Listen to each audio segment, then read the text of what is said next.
This podcast was brought to you by Success Park Publishers.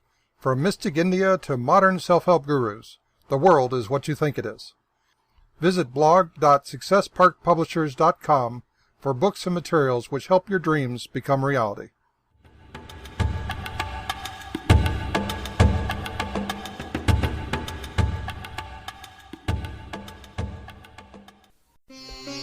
Note 1. The magic of acting small and thinking big. What does one typically think when he or she thinks about success? On earth, how do people approach the subject of achievement? Be it thinking about success in general terms, or leading a new, happier life, or planning for a change in their life, people tend to touch the concept of thinking big. They think about the big things they are going to get. Images of that new life flood their minds. Then what happens next? Some people are highly motivated. They become super energetic. Now they take action courageously, which they haven't been able to previously. The desire to live what they dream supply them the power. But there are also people who just desire as much as the people mentioned above. As soon as this kind of people start to think big about their desires, they are overwhelmed, discouraged, and stripped of their confidence. They start to experience this mixed feeling. One part of them desires for the dream, desires really sincerely and longingly. That is good. Whereas the other part is frightened by the bigness of the dream. The problem is not with the desire part. Desire will always give you power. These people sincerely want to achieve what they want, be what they want, and do what they want. But the same dream that inspires them also frightens them at the same time. All this happening simultaneously. Hence, this means not everyone approaches the same goal the same way just because we are all different. And that is the reason why some people, when they think big, are pushed forward, while some are completely discouraged, though they too want to get to the dream so badly. We rishis always discuss about this. We know that there are many approaches, not just one, to get what one wants. Life is very flexible, and that's a good news for you.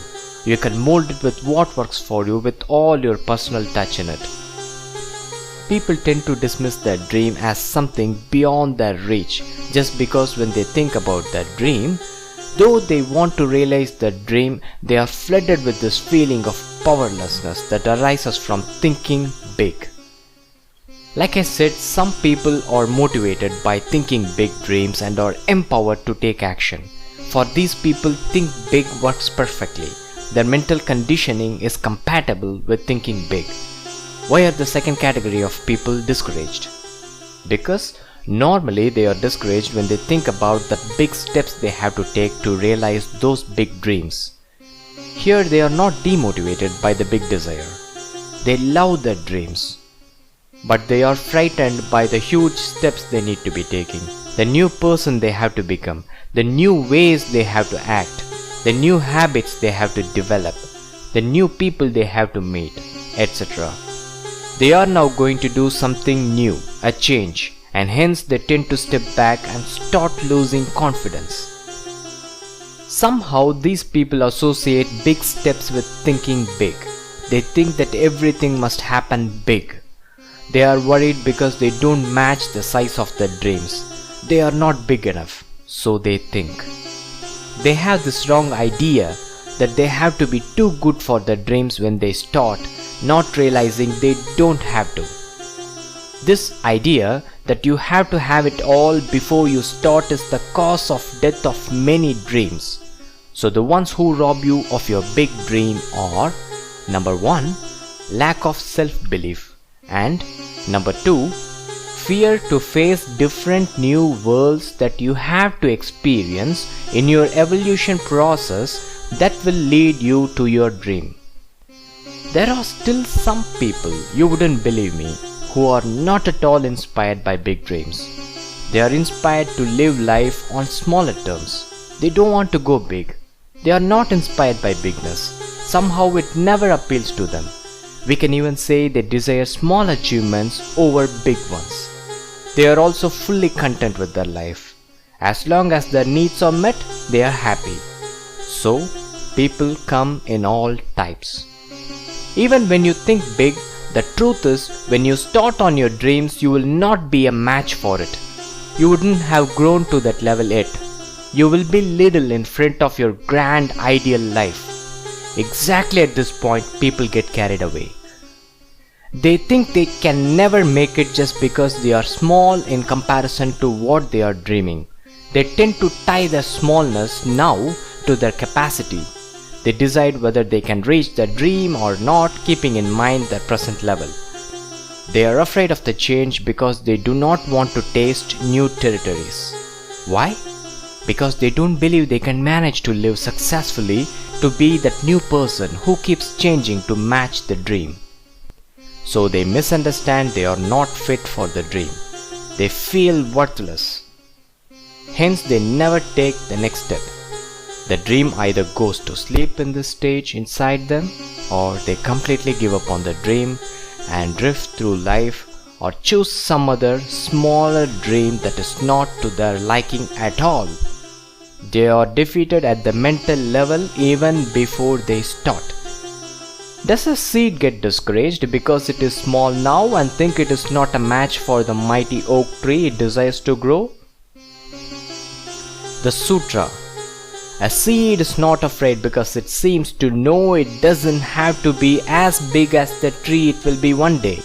You don't have to be as big or as good as your big dreams now to achieve your dreams. Nor are you compelled by some unknown force to take nothing less than those huge efforts or grand plannings.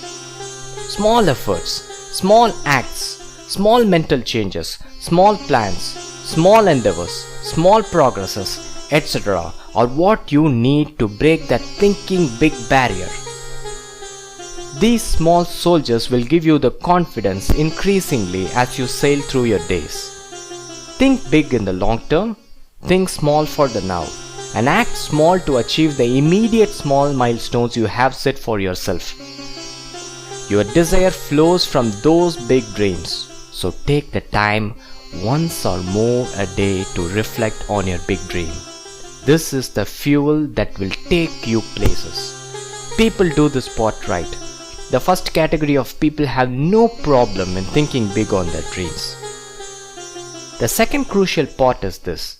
When one divides and conquers, he or she usually gets rid of the fear of bigness. Your big dream doesn't necessarily need big efforts or a big you to materialize. Your action steps can be many small drops combined to form a flood. With what you are now and with what you have now, you can start your journey toward that ultimate grand destination. You grow and change little by little, step by step, drop by drop, tap by tap, and knock by knock. With more little things you have done, the more confidence births you will have given, and they give you the power to tackle even bigger challenges. The key to grow bigger your confidence level is: Number 1, realizing the relationship between taking action and level of confidence. Number 2, keep taking small consistent action steps that are related to your growth toward your dream. Approach things in the small terms when acting and approach them in the big terms when thinking. Continue to reach for that high sky with all your flaws, with all your current limitations, with all the temporary defeats, with all the embarrassments, and with all your imperfections. What happens is, as you continue to do so, with little steps consistently taken, you will end up being like that big oak tree.